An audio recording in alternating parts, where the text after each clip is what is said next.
Once upon a time, two friends joined forces to bring you the best in horror entertainment. Brian from the north, Tim from the south, each bringing their own unique perspective to the horror community. Movie reviews, Blu-ray releases, beer pairings, games, and more. Welcome to your new home for horror. This is Civil Gore. Hey there, everybody. Welcome to the Civil Gore Podcast. I'm your host, Tim.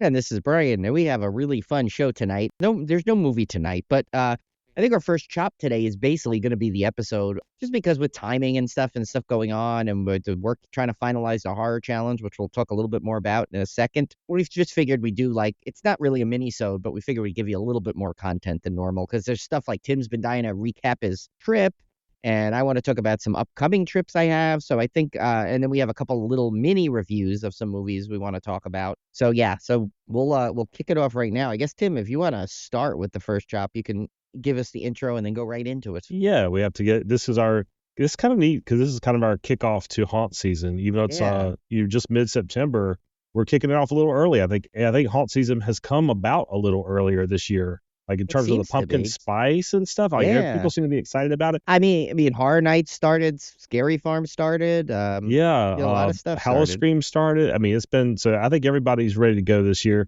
So we're ready to go with our first chop. All right, Brian. So I did get a chance to talk about this when we had Katie Afraidy on because we were just short on time. But we took the kids to Busch Gardens, Williamsburg at the end of August. I was begging them to hold off until Halloween started because I wanted to do the haunts. And they said, no, we got to do a vacation before school starts. It's not fair. We didn't get summer vacation. We got to go now. And I'm like, yeah, but if you just hold off like 3 weeks, like we could go do the haunts and everything. No, we don't care. We want to go. We want to ride roller coasters. Just go back. You're not that far. I know. So that's true. We're only 4.5 hours. Honestly, where you are, that, and especially since your kids love that, you guys should look into maybe getting like passes for there. I've talked about it. I've really honestly talked about it because usually we always default to Carowinds and we think, oh, we got to get season pass to Carowinds. Like an hour, and it's only like an hour more away. Yeah, it's only an hour more away, and the kids love Busch Gardens. I think they love it more than Carowinds. So I'm like, why not just get season passes for there? Especially with the new like reimagining of the Big Bad Wolf, which is like a horror theme. I would. You never got to go on the original, right, Tim? No, I never got to go on the original. That was a ride. I remember when I went to Busch Gardens the first time. They had they had some weird little roller coaster there, something else, but they had Loch Ness and Big Bad Wolf. And when I went with my camp, we literally rode those two things over and over again. The park was empty. We could just keep getting online, and we must have rode Big Bad Wolf about like 20 times, Loch Ness Monster about 20 times. That was because that was it. I mean, man, this was not Busch Gardens as you see today with like 12 roller coasters or whatever it's got. Yeah. This was like an earlier version of Busch Gardens, and it was still awesome. It really is one of my favorite parks, and I'm going to miss them. One of the ones I really miss now being on the West Coast and not being able to go to that so often. Yeah, we had a blast. So it actually ended up being a perfect weekend to go because I think school had started back maybe, or it was I don't know. It was a good timing because when we went, there was like nobody there. It wasn't like dead, but all the rides were less than 10-minute wait. Nice. I mean, it was almost walk on almost everything. It got a little bit more crowded on Saturday when we went, but we did like a Saturday trip, and Saturday was a little more crowded, but it still wasn't bad. And it was just awesome because we could just keep, basically Griffin was walk on. Polly's Chariot was essentially walk on. The only bad thing was Verbolten was down. And that sucked because that's one of my favorite coasters there. But Invader was walk on. Loch Ness Monster was pretty packed because it's because it was new with the revamp, and then Dark Coaster was pretty packed because that's. Did you find my watch, my Apple Watch? I didn't find your watch. Yeah, they did not incorporate. Did you talk to the new Loch Ness Monster that kind of stays in the lake there? And did you ask him if he's seen it when they were putting him in? No, I tried to ask him while we were zipping by, but I figured to give my brief review of the new coasters there. Newish. That's one of my favorite all-time coasters, so I want to hear about it. Yeah, so I'll start with Dark Coaster. So, of course, if you guys don't know, there was a ride there called Escape from Dark Castle. It was an indoor ride. It was a dark ride. It had, used projection screens and stuff kind of thing. and I really loved it. But when they shut that Yeah. down, that building stayed kind of abandoned for at least a couple years or more. Yeah. Other And than they put that cool haunt in there. yeah, they did a haunt in there one year, which was cool. But what they did, I thought was pretty clever, is they turned it into an indoor roller coaster, and it's kind of a horror theme. I guess it's kind of a horror adjacent for the podcast because it has to do with your escaping Dark Castle, which is this cursed, Gothic castle. And I don't know the whole full storyline, but you're escaping it on snowmobiles is the concept. Oh, And that's so cool. the coaster trains are shaped like snowmobiles. So when you get on them, it's a straddle coaster. And so you've got handlebars that you can grab onto, and you're kind of hunched over like you're on a snowmobile. And it's a launch coaster. So you're going around. Now, granted, it's indoors, so it's fairly small. But I thought they did a really clever thing with the design is even though you're going through the circuit twice, because it's dark in there, they change the lighting effects on each pass through. So it feels like you're Oh. riding two different circuits, even though you're riding the exact same track layout. Do you go through the station again, or is it a separate, like a No, switch you don't track go or through the something? state. Yeah, you don't go through the station again. Oh, It okay. switches you. So you go out of the station, you do this big launch and up through like a U shape, and like there's ghosts that pop up, like prop ghosts that pop up, and there's like lighting effects and clouds and lightning and thunder and stuff, and those change the next time you go through it. It was fun. It's a lot of fun. I mean, it's short. Yeah. It's definitely short for the amount of wait you have, because I don't think I never saw it under 45-minute wait the whole time we were there. So and, it's what, like a 2-minute ride at Yeah, most. those So indoor coasters, I mean, how big can they actually really be yeah, when you I ended up riding it twice, and I don't know if this is a common thing, but we saw it a couple times go down. One time it was because one of the handlebar grips came off of the train, and they had to stop the whole thing, and it was a big mess. But it's definitely a fun ride. It's definitely a family coaster. It's one that Joshua rode, and he's kind of scared of the big coasters, and he rode it twice, no problem. He really loved it. The kids loved the launches. It's very air conditioned in there. It's very cool because they keep it cold because it's supposed to be like this snowy castle, so it's very nice in there. So the only drawback to it was it's not quite dark enough in there. Like it's like there's a lot of light bleed in there, and you can see Yeah. there's times where you can see the track, and it's not as it could have been better if they had better darkened it. I've heard that complaint a lot, and See, that's I don't true. But understand how that's not something that, like, when they, like, tested it and they were done and they were going through, like, that wasn't something that they saw and say, "Hmm." I mean, literally, dark is in the name. You figure that should be the yeah, one thing they should it seems master, but, easily fixable. I mean, it's dark uh, enough. I mean, it's still yeah. a blast, but there's that. And then so Loch Ness Monster. Now, unfortunately, I only got to ride the revamped Loch Ness Monster once because the line was out the door. The second day we went back, but did a great job of the theming. The queue theming's nice. There's all brand new like Loch Ness Monster Expedition props and things. Not overboard, but it's been spruced up. When you cut, the track is like completely repainted and bright yellow now. Looks really nice. Literally, that's such a stunning coaster to begin with. Oh Just between yeah, the interlocking loops over the water. I mean, that is to me, it's always been, even when it started to get rough over the last few years before the revamp. It's always been one of my like favorite coasters, and one of the ones that like people seem to forget like to mention in like top lists because it yeah. still gave a good ride, and it's still like it's an iconic ride in terms of coaster history. And I was so proud of Anna because she had ridden Apollo's Chariot. It was the biggest coaster she had ridden before. I was there for that day. I And you remember were that there for one. that, Brian. But she had not been on a coaster since that day. And she said, Daddy, I'm going to ride every coaster in this park. And I was like, okay, because I'm thinking like Griffin, that's pretty intimidating, Yeah. And then I'm like, she's never been upside down, and we're getting ready to ride Loch Ness Monster, which has triple loops, Yeah. and Alpengeist. She's never been on an inverted coaster, and I'm thinking, that's kind of a tall order for somebody that's never ridden any of this. And I swear, she rode everything multiple times, rode Nice. everything in the park. And Loch Ness Monster was the first time she'd gone through a loop, had gone upside down, and she loved it. And okay, so when you come out, there's like an old shack there that's supposed to represent, I guess, this Monster Hunter's shack, and so that's kind of neat. Honestly, I only rode it once, so I probably missed some things. When you go through the Helix, of course, they put the screens with the Loch Ness Monster. Even though I was sitting on the other side of the car from the screens, I actually had no problem seeing the monster when I went through Oh, there. that's cool. Yeah, because I've heard some people say they couldn't see it, and I'm like, but some people said, oh no, what do you mean? It was perfectly clear. So it's Yeah, no, weird. I saw it, and obviously I knew what I was looking for. And it's fast, so it does go by pretty fast. I would have been fine with just an animatronic, honestly, but Yeah. if they want to do screens, it's fine. But I had no problem with it. And then in terms of like roughness, it definitely a lot better. Now it's still an aero coaster. It's not Yeah. butter smooth. It's not No. like it's not a modern steel coaster. It's not like this silky smooth ride. It's not.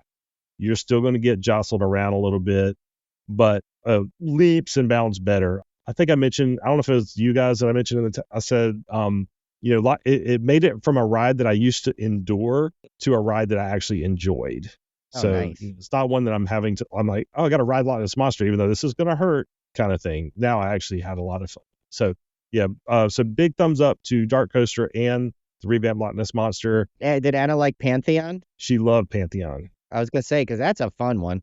That one she was the most scared of, actually, Yeah. because the spike, there's a launch Oh, spike yeah, up the yeah. back, and that scared her. She did that on Hagrid's that time when we went to Universal. She did a spike. Yeah, but Did she I think forget, maybe? she scared it, like she didn't want to sit in the back because she was afraid it would be too high up the spike. Oh, yeah. And I think the launches kind of intimidated her, but after she rode it once, we immediately got back on it. She loved it. Her favorite, asked her to rank the coasters, and her favorite, surprisingly, in the park was Alpengeist. That was her Wow. favorite in the park. I would never have guessed that one if you gave me like how many coasters there. That probably would have There's been my last. 9 now. Just because I know that like me, if I don't sit in the front, I can't ride that. I have to be in the Yeah. front two cars, or my head just rattles. Yeah, to oh, be I'm the on. same But way, it's a and great coaster. I love the coaster as Yeah. a whole, but I have to be in the front two cars, or it's like I can't. My head just doesn't handle Yeah, it anymore. I'm ruined for the rest of the day if I sit in the back Yeah. of that thing. And I told Anna, I was like, I've got to sit in the front, like or I can't ride this multiple times. I'll be done the rest of the Yeah. day. And so she did. I mean, we rode the front two cars every time, and that was her favorite. Man, she loved Alpengeist, which I was surprised because It's a really good coaster. I mean, yeah. you know what? It became the last time I went on it, once I figured out how to be able to ride it, without the head rattle. It's actually right up there. I mean, one of my favorites still is actually Afterburn or at at Carowinds, Carowinds. and I love that one. And that's kind of like one of the closest things to that I think in the layout, because it has that one cool like dive loopy thing kind of. I know, like, Yeah. I'm gonna lose my coaster cred with that description there. I sound like such a noob. A dive loopy thing, but I'm tired. We're in horror mode. I can't think of coaster. Well, and terms. Anna's she's never been on Afterburn because when last time we were at Carowinds, she was scared to go on anything. So I'm like, well, man, when we go back to Carowinds, you're gonna have a blast because we're gonna ride She's Afterburn. You're gonna be able to wait till ride she does Fury Fury. 325. I know. I was like, because Fury still intimidates her, but I was like, if you can do Apollo's Chariot, you can do Fury. It's just a little bit higher, but it's so smooth. I mean, but yeah, I've got a coaster buddy for life now. She's all on board. Josh was still a little scared. He did Invader He'll get multiple there. times. Yeah. Well, he always loved that one the last time. I remember that was like his coaster. And he's still a little young. I mean, he's 2.5 years younger than she is. Yeah. So he's still got a little bit of ways. So he'll get there. So I don't know. It was a blast. It was a great trip. I do wish we had gotten to see the haunts because they were starting to put the decorations out, and I was like, man, I just wish I was here in just a couple weeks. But you can we may go convince back. We can very go well back. may go back. We might do season passes and go and back. grab one of those sales and get one of those like Busch Gardens membership things, and Yeah. you're going to go back next year. And plus, remember we were talking about like our little Slack meetup possibly there. So, Yeah. Well, I've got the season pass gets you you get into Howl-O-Scream this year, and then it's good all the way up until Howl-O-Scream next year. yeah, I mean, to me, that's like a no, because that your kids are going to want to go back. Yeah. And if you look at the cost, you would easily pay for it in 2 trips. Easily. Yeah. You'd break even. But actually you'd come out ahead with the parking and everything. Oh, the other thing I wanted to mention is we did the meal plan. Yeah, you were saying that worked out well. The meal plan worked out wonderfully. We only got 2 meal plans because I was like, a meal plan for the kids, they're going to waste food. They're never going to use it. But we got a meal plan for me and a meal plan for Olivia, and then we would just swap. Like I would figure it out because you can get something every 90 minutes. Yeah. So anyway, we staggered it where we just ate at different times, and 2 meal plans we fed all 4 of us, and we had no issues whatsoever. So at least you had food there this time. Yeah, the time we went, there was no food. No, it was beer and barbecue fest this time. Oh, so So yeah, they had so they that had by name. They had to have food. they had Yeah. they had everything. So that was not a problem. So yeah, if you ever go to Busch Gardens, Williamsburg, I would say the meal plan actually is worth it. Yeah. Because you could go get some really kind of expensive. We did like Trapper Smokehouse and Oh, some of that's the a other good one. big That was ones. we Yeah, went there when we all went. Yeah, you know what was great? Like that we did that. Julie and I did it the one time we did that meal plan. It was because I got a package deal for Kings Island. Remember that time we went to Kings Island after yeah. Hollywood Nights? That Julie and I did that, and like every 90 minutes we were just splitting a lunch or a meal, and it was like I'm like, oh my god, why do we not do this more often? You know, it's like I know I why do researched we? it ahead of time because I was thinking, is this worth it? And then I know me and Kent did it one time. We just bought one meal plan and we shared it, and it worked out beautifully. And so when I started researching it online, everybody was like, "Yeah, well, here's the cost. Like minimum, you're going to break even Yeah. minimum, and that's for like one person getting it." So yeah, it was a no brainer. So I definitely recommend that. But yeah, that was our Busch Gardens trip. I'll end Nice. it there since we talked. This is not a Yeah. theme park podcast as Yeah. much as we love it. Yeah. All right, let's move It was on fun. about two more theme parks now. No, okay. Yeah, no, I just wanted this is brief because it's like literally I just Julie and I like I'm excited because now being on the West Coast, I can actually do Halloween Horror Nights at Universal Hollywood, which is cool because I've always wanted to do that Terror Tram. So I have our tickets for that. We're going next week, so that should be awesome. And then in October we're gonna do Scary Farm for the first time because Oh, I can't wait we to hear your review of that. I know, yeah, no, I'm super excited about that because it's my niece's birthday that the weekend we're gonna go again. So we took her to Knott's during the day last time, and so they even have cool stuff there, like they rethemed the Calico Mine ride to like Candy Mountain, and the log flume has like candy stuff for the kids during the day, so they get a little festive thing. But then at night, of course, we're gonna do the usual, get the passes. Like for Universal, they were selling out of stuff, so I had to get the pass unlimited. But which is good is it basically getting that unlimited pass is obviously you could do that multiple times in the houses and rides, but it also came with a between 7 and 10 we get to go through Super Nintendo Land, which I want to check out. Oh So yeah, that'll be so fun. I'm gonna go, we'll go there, probably just go on the Mario Kart, and we can go. I guess with this pass, I guess we can go on that a couple times. So and then the only other ride I probably want to kind of go on, obviously, there is I want to do the Mummy again. There, it's different from the Orlando one. The Orlando one's better, but still, it's the Mummy roller coaster, so I'm gonna go on that one, and that's open during the event. And same with Jurassic World overlay. Although I hear like that one really gets you wet, unlike the Universal one, Orlando one, which isn't that bad. So I may have to just come back on that later because I definitely don't want to be walking around into haunts like soaking Yeah, wet. soaking wet would be terrible. Although the way it's been in California, that area, Southern California, you'll dry really fast. But but yeah, so I definitely want to do that. And try and get to I'll definitely give a report. I have my GoPro, so I'll see if what they let me film there, and I'll just record a bunch of cool stuff and definitely get a lot of pictures because there they have like multiple shows. They have like a Purge show where the Water World is, and I think they have like that late night Oh with Chucky show thing, which seems cool. So I'm definitely gonna make sure I get a lot of like pictures and stuff for you. yeah, that'll be fun. So That'll be yeah, and fun. then there's I guess we'll go I guess we'll go quickly through we'll do the movies last. I just wanted to give a shout out to a new podcast I found. It's called Queens of NC-17, which is like it's funny because they say we're a comedy horror podcast, and I'm like that sounds just like Kim and Ket. Yeah. But it's like they're even like I mean they push that name that NC-17 thing to the limit, which is great. But they're really funny. I really like them. And the reason why I found them is because the first episode I saw that I stumbled upon them is they actually reviewed that movie, which I thought I was the only one that saw, called Houseboat Horrors, which is Oh yeah, I almost watched that. I yeah, almost watched that. it's funny. It's definitely like weird. Like it like makes sense, like no sense. And their episode was so hilarious. And I even told them, I said, "Oh my god, I thought I was the only one that watched this movie." But it's kind of funny because it's just like characters just appear and you don't even know where they come from, and then they disappear and they're back. It's just bizarre. But yeah, it's Iana and yeah, Iana. I'm probably butchering the names. And Andy. They're the two hosts, and they are both hilarious, and they really put on a fun show. So I'm definitely gonna and you can follow them on Instagram too, and then check out their podcast because that's pretty fun. Of course, we're gonna be doing well, unfortunately, it will be out with our dear friend Emily Sweet this year. We're gonna do a roundtable for the chainsaws coming up. She is on filming a bunch of stuff, so she It's is a good gonna problem. be Yeah, it's yeah, it's a we're very happy good thing for for her. Yeah. her. She's got a couple cool projects in the works.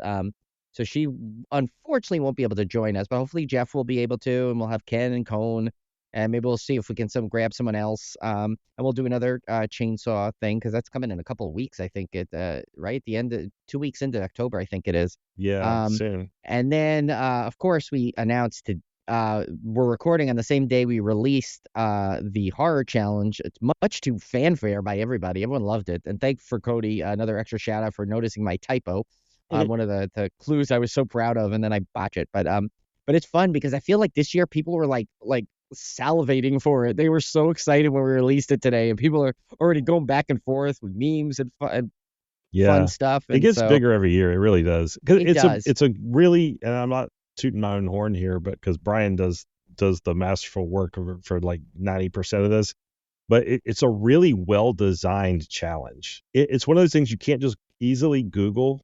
You really Yeah. have to do research. You really have to plan. You really have to strategize. It's not just a list of things like, oh, watch a werewolf movie, watch a vampire movie, watch Yeah. a Which is fine if that's the way you want to do your challenge. We just yeah. like to we like to be different here at Civil Yeah, War. no, We no, like to there's nothing wrong with those, and there's nothing yeah. wrong with those that say watch anything you want, just as Yeah. long as it's 31 movies. But this one to me is brilliant because it's like a scavenger hunt. It is, and like I love that part. And then you have to really math it out because it's a whole puzzle on how do you fit 31 movies and don't watch more than 31 for the challenge, but yet fit it into 50 objectives. So Yeah. you have to have movies that count for multiple objectives. So that makes it much, much harder when you're Yeah. trying to make a movie fit multiple. I posted this tip on Twitter for you guys that have not done this before and haven't figured out the formula, but one really good way to do this, and that's how I start the challenge every single year, is I find an objective that is fairly specific. So, like, I give you an example. I'm not going to tell you which movie I picked, but I found a movie this year that was filmed in my home state, or that was set in my home state. That was one of the objectives. And I thought, okay, let me find a good one there that I haven't seen, and that's the one I'm gonna pick for that objective. And then I'm going to see, does it fit any of these other objectives? And that's so I started going through, and I found out by the end of my research, it fit like 4 other objectives. So this one movie satisfied 5 objectives.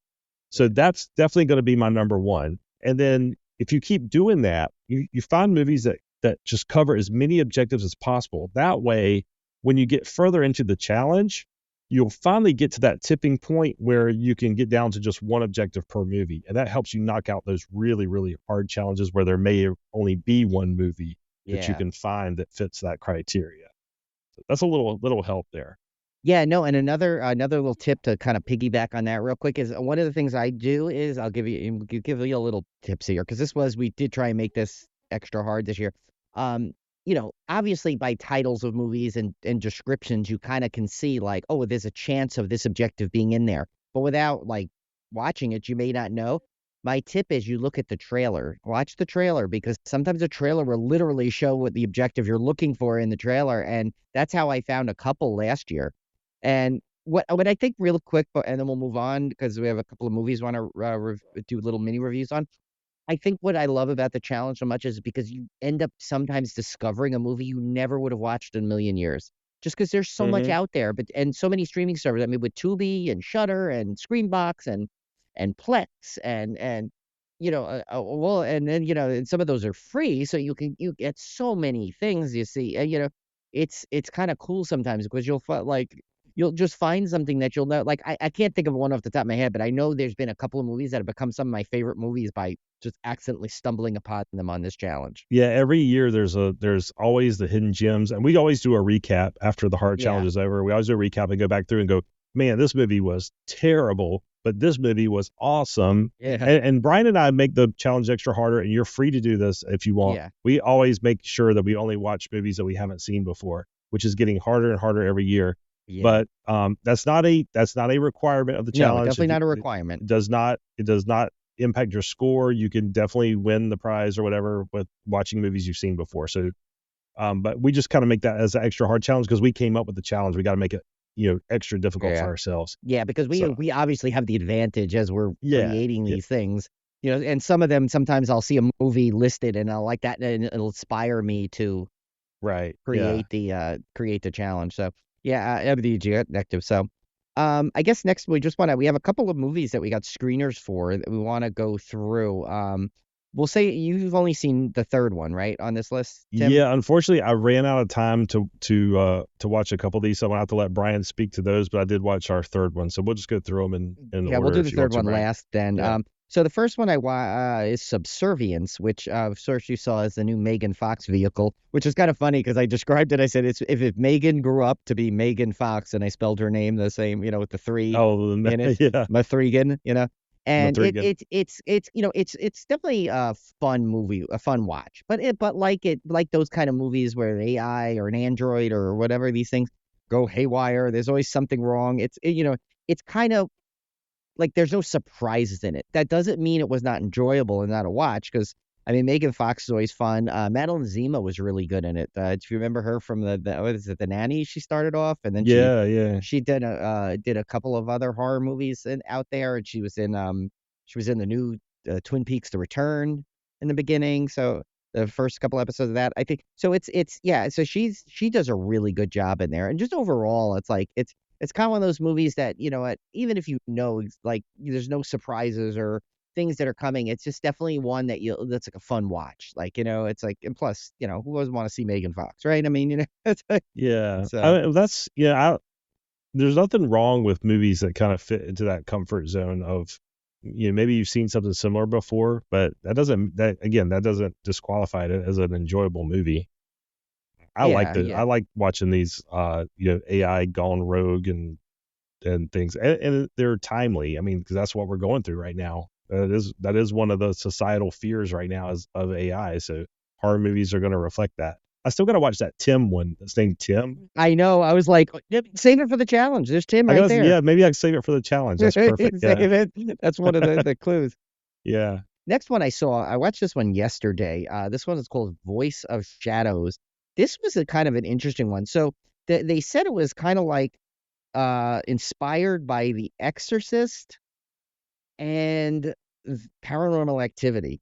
And I see kind of why, where it's like the female lead in this is kind of like something's off with her, and there's a part where she's doing like this, like almost like sleepwalk thing kind of thing. But you find it's a very interesting take on it. I want to try and word this, but see, the problem is if I tell you the twist, a little bit of twist on it, it kind of spoils the twist on normal exorcism movies. And I thought, and that was its strongest point. So I have to really be worded. So what I'm going to do is I think I'm going to read the IMDb description, because that can't, I mean, if that spoils it, then it was meant to be spoiled without giving me too many yeah, details. It says a young working class woman stands to inherit an estate if she and her boyfriend abide by a set of bizarre stipulations, and that's it. Uh, so like there's a couple of stipulations in there, but the interesting point, I think that does not do it justice, but it gives you a nice little template. But I think fans of any kind of possession and like church-based movies will get a kick out of this, because where I thought it was kind of going to go down like that cookie cutter path kind of went a different way and made it really cool. And there's some really cool imageries, and it's one of those movies that does an amazing job of just and I remember we described this for another movie once, Tim, and I was trying to think of it last night, and I couldn't, where just overall, throughout, even scenes that aren't supposed to be really scary, there's just this unsettling feeling. I don't know if it's the way they cue the music in and out of it, or the color scheme, but something about it when you're watching it, you're like, kind of like there's this like uneasy feeling through every sequence. And literally, it could be all in my head, but when a movie can do that, kind of like, what? It was kind of like, remember how like It Follows, like kind of has sequences where just things are out of place and it seems weird and it makes you kind of yeah. unsettled. Well, there's that It other that movie Men. Oh You said, yeah, kind of like that. Yes, yeah, that's you know how another. That's a it's nothing like jumping at you, but it just seems there's something off the whole time. I love movies like that, and Me too. Yeah, no, I there's a think lot of you're good gonna. ones. Yeah, I Yeah, think this is when I was watching this. I'm like, I think Tim's really gonna like this one. And it's like I never even heard of it until they sent us the screener, and I think it came out now, so it's available. While you're hearing this, it's available on VOD, wherever you get your VODs from. And it was this one, and the performances were really good. And it was like there was some people that I didn't recognize any of them from anything, but I feel like I looked at some of them on Instagram, and they had a lot of followers, so they must be in some stuff. Just nothing that I've seen, but all do a great job. And there's just like there's just a lot of like weirdness and creepiness, and it just like it held my interest the whole time. And it wasn't long. I mean, it was around an hour and 35 minutes, which is about my point. I think that's my sweet spot these days. Like, it's funny, the older I get, I think the shorter the movie needs to be to keep unless I it's like Star know. Wars. Unless it's like Star Wars or something or a Marvel movie. Yeah, But I'm the same way. but with horror, it's hard. I think horror needs to be that there's a sweet spot for horror, because if you go too long, you might be filling it with stuff you don't need. Or, I mean, it depends. Obviously, like The Shining, I'll watch any time you put it in front of me, and that's a long movie. But, it just depends on the two. But I think, yeah, but I think that's this movie's strength, is that it just does little things that kind of like keep you kind of on the like on this weird uneasy edge the whole time while you're going on, because it's just like they leave things ambiguous until the right time they really want you to know about it. And it's just I just overall I was like surprised, because it kind of like did not expect. I didn't know what to expect from this movie. When they say Exorcism and Paranormal Activity, I'm like, okay, you just name drop a huge found footage franchise and a legendary horror movie, but like, how was it inspired? So I'm like, is it Yeah, found footage and it's an exorcism? Honestly, that's what I expected going in. Because I didn't watch the trailer, didn't watch anything, and and I'm like, inspired okay, doesn't necessarily mean it's good. yeah, like it could be inspired It's by the good. worst scenes for all we know. Yeah, but Yeah. but yeah, overall, I definitely recommend that for people fans of like those kind of like exorcist adjacent churchy kind of movies. I definitely Oh, think that's good. And I I'll think dig you'll that for like it a sure. lot. Yeah. Yeah, yeah. So the last one that we got to go to, this one Tim and I both saw, and this one had like, did you see? I think it was like a 90 something on Rotten Tomatoes. Like the Oh, really? tomato meter gave it a high score. I'm gonna look it up.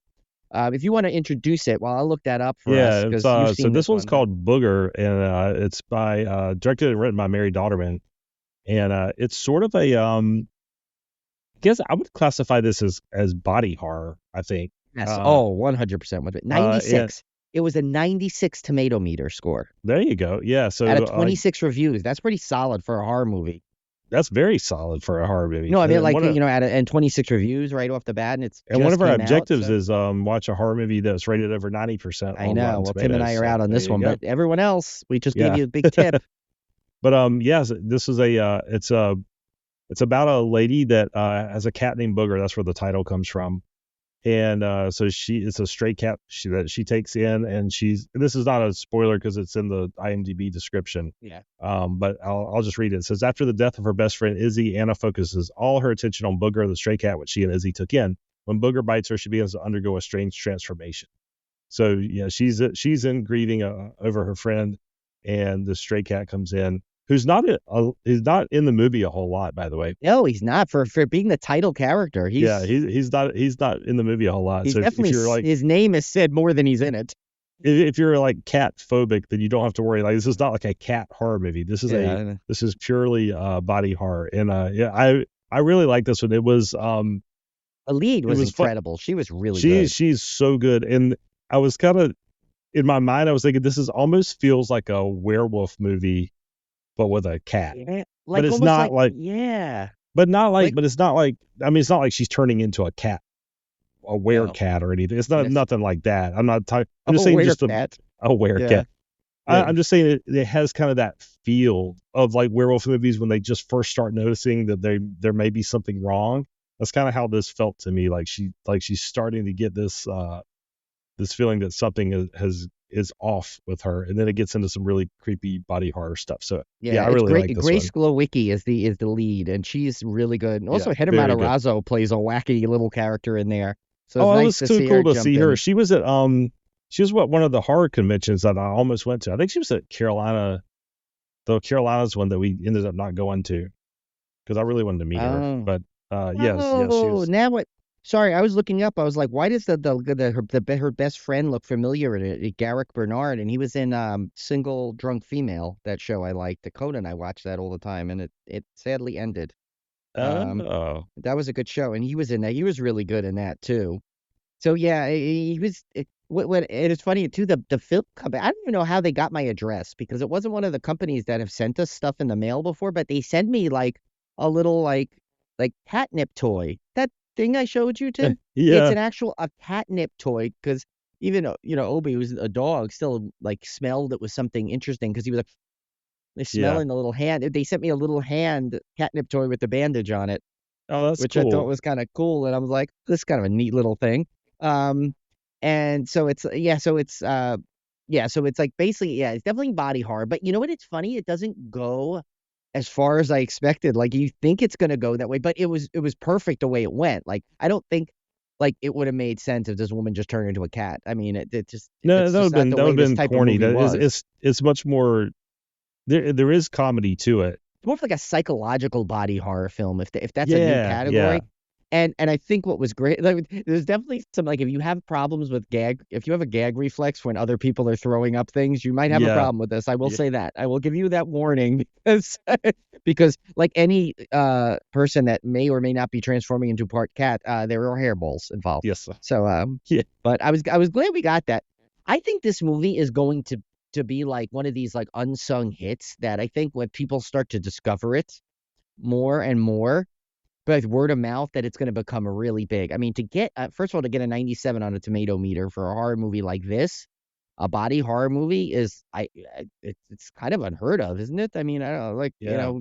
because this guy could just totally fly under the radar. It kind of reminded me of like Mumblegore, like like the Mumblecore films, almost like there's very artsy element to it because I think of Yeah, the it Brooklyn feels very aspect. indie and not in a Yeah, bad way. Not in a bad way at no, all. no, not in a bad way at all. Like I think the only thing missing is Greta Gerwig and AJ Bowen in this, Yeah, and then it would have been like that would have been the magic touch to this to make it a full thing. yeah, But no, but it was good the way it is. I definitely think that everyone should go out check that one out because it's we were trying to get an interview set up, but the timing was just horrible it with our was. schedules and them. So kind of bummed because I would have loved to talk to the director on this. But we may still be able to do it. I'm gonna reach out to the PR and see if we can get because she did say she would circle back like after the release. So I'm gonna look Yeah, in to see if we can get her I on. would like. Yeah, I would love to talk to her about this one. Yeah, sometimes the scheduling it's just with having day jobs kind of sucks, and especially Well, with yeah, time zone differences, well, it gets rough. it's the time zone difference, and then one we had it where the person, is from the UK, which was hard enough when we were both on the East Coast. But now, to me, that's like to get an something from someone from the UK on. It's like I think it was a 5 hour difference in New York, so it's like a 8 hour, or was it 8 hour difference for me or something like that, or 6 7 hours, something like that. I don't know where it is. I gotta look again, but I just know that like we were trying to figure that out. I'm like, it's just no time to schedule that Yeah, because Tim, it's tough. if it would work for me, it doesn't work for Tim, and so yeah, so we hopefully though, and it's funny. I'm like, oh, it'll be much easier if I'm out on the West Coast, Tim. All these people that'll come on our side, But yeah, but it's like now, of course, we're getting all these interviews of people from the East Coast, and we're getting invited. I'm getting invited to things in New York now. I'm like, now you start getting this. Where Yeah. was this all like last? Like we had to turn down an invitation to a red carpet premiere in New York City. Yes, a red carpet God, premiere. I would have totally done that. I'm like, but now it's Ah, here. But so, all it's right, yeah, tough, but hopefully it'll eventually, we'll get there. 'Cause and the funny thing is, the ones in LA they tell me about, but they tell me about just in not enough time that I can like schedule to go down there. So I can yeah. always get down there. I have family and friends that live down there, obviously, so I can always get down there if it's like at least give me a day notice. Sometimes they're like, "Can you go see this screener tonight?" And I'm like, uh. Well, considering if I got in the car now, it would be 5.5 hours without traffic. So that's pretty much all we have for today, guys.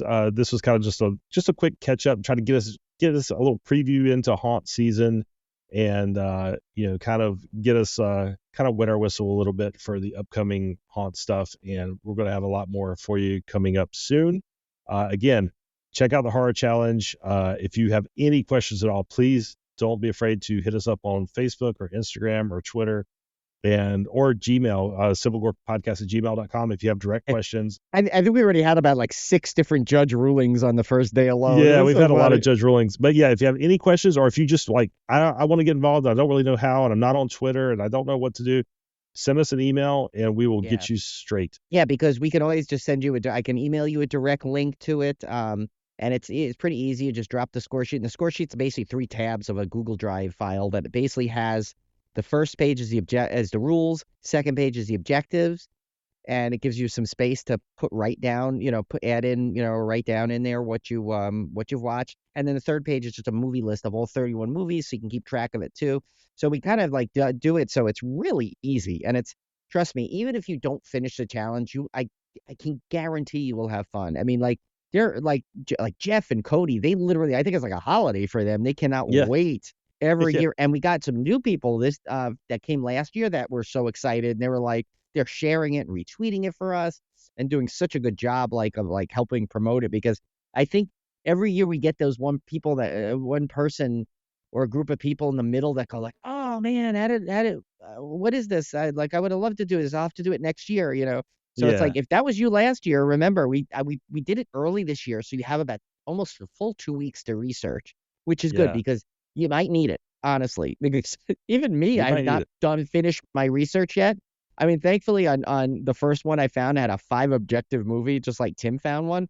And I'm like, okay, little bit of relief, a little bit Little of bit of breathing cushion room. there. Yeah, you want that Yeah. buffer. And it's so funny. Sometimes I find out where I'm like, you know what, this one I could do for either one of these movies. Let me break it up to make it look like a little bit like Well, better. you But can shuffle around. I have yeah, done that in the past where you go and you go, my God, this movie I've got 6 objectives for this one movie, and I'm getting down towards the end. Like, I'm just going to steal one of those objectives and apply it to this movie instead. yeah. That's totally legal. You can do you're going to have to do some shuffling and rearranging to get it to all fit. That's part of the Yeah, puzzle. yeah, So yeah. And it's like that's the thing. It's like that's why the planning phase is important. Like you now have like about 2 weeks, and so it's good to like play around with it because as long as you started on October 1st and you're done with it by October 3rd, you can watch all. Like Tim one time finished like half the month because he knew he had a bad end of the month, so he literally watched all 31 movies. Was it last year or the year before? no, last year I finished it by like October 15th or something crazy. Yeah, Like I yeah. finished it like halfway through the month. I was done because I had planned it all out. Yeah, and there's no rule you can't watch a movie that claims no objectives. I mean, that's usually what happens towards the end. I usually the last three. One year I did so good that I think it was like the last 5 movies were no objectives claimed. But I was nervous every time I did one. I'm like, I make sure I claimed it. Like I literally have I don't even show you this. I like make my own little spreadsheet things where I'm like like highlighting things when it like cross references this. And I saw Cody. She was showing us that thing. She had that whole like when she was doing the cipher clue. Yeah, She the whole like gave us a spreadsheet snippet going of it. on. She had a spreadsheet with letters all over the place. She looked like that. Like it was like I feel like we were all that meme of like Charlie Day from Yeah, Pacific Rim where he's like scribbling on the board. I feel like that's everyone in this challenge. yeah, But at the same time, it's like it really makes it fun and unique. And I'm not just saying this. I don't see any other challenge out there that does something like this. yeah. No, no, I think it's unique and I think it's fun and I really like that people because we do a hashtag, which I can't think of off the top of my head right now, but That's Civil Gore HMC 8. yes, okay, there you So go, good. yeah, But people will share, and as people are watching movies, they're posting like, okay, I watched this movie and I claimed objective 10, 12, and 15. And so they're kind of telling you, so you can, there's no harm in cheating out. I mean, you can look at each other's I homework don't and count it's that fine. as a cheat. I just think No. that's smart. Yeah. So Honestly, if that's you, what we made the hashtag for. We want to see what you're watching because some people are stumped. It's like it's like getting like a clue because sometimes you wouldn't even think of something that like fits for that. And we like to share tips every then too, every yeah, and now it and then. feels like a community effort. Like it doesn't feel Yeah. like you're on your own trying to do this. It feels like everybody kind of works together. Nobody's like, I don't think anybody's like trying to like hide their work Oh, and, no, it and doesn't. from each Yeah. other. They're all sharing and they're just because the real point of the challenge is not the points and it's not the prize pack. It's discovering movies that you would not have otherwise watched and to generate discussion. That's what Yeah. it's a love of horror type thing, and that's what we want it to be. So definitely go out there and share what you're watching and laughing about how you. I mean, I remember the year we had the like last year with the Taco taco. one, right? That was even Jeff still talks about that. That's 3 years ago, I think, right? And that is Yeah, still the number one still the discussed. taco objective, Yeah. and everybody just talks about that, and it was just funny because everybody's trying to help each other and they're all trying to research it, and everybody's like And I was the pulling their only one hair that out. watched a different movie somehow. You guys all watched That Taco taco, Carne, that movie Taco taco Carne, and carne. I found one called Barrio Tales because I happened to look and the description was in one of the segments. It was an anthology, and the third segment was about a guy who was like a killer on a taco truck, and I'm like, all right, I'm gonna take a gamble here. Somebody's got to eat a taco, at that sequence, you know. I'm a So it's little like, worried about the sushi one, but I'm gonna find something. We're so gonna find something. okay, so there is a movie I already saw. There's a horror movie that's like sushi themed, but I don't know it. Like, I assume there's got to be other ones that do it. And Yeah. there's a tip. I'm not going to give this one away yet. I'm going to post this one on social media though. I think towards the middle of the challenge, or if I see people really struggling to find it, there is another method that I use. But I don't want to give away every tip right away. No, Because no, every not day we yet. usually give tips. Like we gave a few tips out already today. I threw a little trailer of a movie that kind of gives away an objective for people today. And that's Yeah. the fun of it. It's like we're not trying to stump people. We're trying to get people, like Tim said, the discussion. And some of the discussions are hilarious. Like Jeff has me on the floor, like sometimes cracking up with his comments, or like Wilson. Well, Wilson Gill is got one of our followers and friends on social media. Who wrote? He goes, I was all bragging about the hard challenge how I did last year, and I'm going into this one, and then I see objective one, and then he just has the meme of him like all upset. And I'm like, see, that's the kind of stuff we love because that's the fun of it. That's where people have the fun, is because you'll help each other, you'll laugh at each other, you're joking about movies that there's some that like are inevitable going to with the objectives, that inevitable outcome that everyone is going to have to use. It's like it's Yeah. one of those every year, and that to me that's like hilarious. It's supposed to be hard, but not unfair. We Yeah, always make it fair. yeah. I mean, and I think Brian makes sure that we don't do an objective without knowing there's something that can fit that Yeah, there's objective. got it. So There is always at least one. there's And always one. now granted, like Tim and I, it's even harder for us, like we said earlier, because we try and watch things we don't watch before. So I don't go that far into it. I just look to make sure that an objective can be reached, whether it's Yeah. like, and that's just on me and Tim if we struggle to do it. And it's not like yeah, like, I mean, if I have to resort to watching a movie that I've seen before, and I have no other hope, I guess I'll do it. And I'll just like shame myself on it. But still, it's still allowed. That is like we wrote in the rules in the beginning that it is not. It's just an extra little bonus. You want to challenge yourself, kind of, but it's not key. No. Remember one year you had to watch something. It was like a trick where you got a negative point and it dropped it down to 1031, and that one blew everyone crazy because remember that Oh was like yeah. our second year, I think, or first or third year, one of the years we did it, where we flipped it. The second year we did it was the only one where we didn't do it in advance. Remember, we would release it. We just did a themed one, and that was my least favorite just because didn't have this kind of cool element No, to no, it.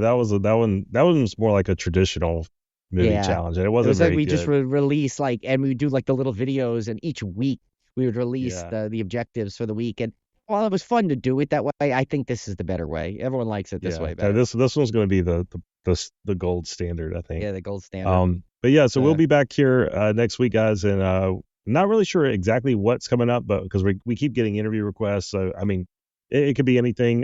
Just stay tuned, and October is always a unique month for us it's always because crazy. with the Yeah. haunts and everything, so, and like there's so many movies. Although like like I already have my tickets to Terrifier 3, so I'm sure a review on that will be in there somewhere. And and the haunt seasons we're gonna go to Tim's dad's awesome haunt that he has, and his other walkthrough haunt that you always do. Yeah, So, that's going to be that's actually got pushed back this year because he usually does it the middle of October, and he's not going to do it this year until October 26th. oh, right So near it's the going to be end. kind Look of and check that late. out. Yeah, Yeah. but that's still in the books. It's being in the planning stages, so that'll definitely be one as well. So we'll see you back here, guys, and enjoy your upcoming haunt season.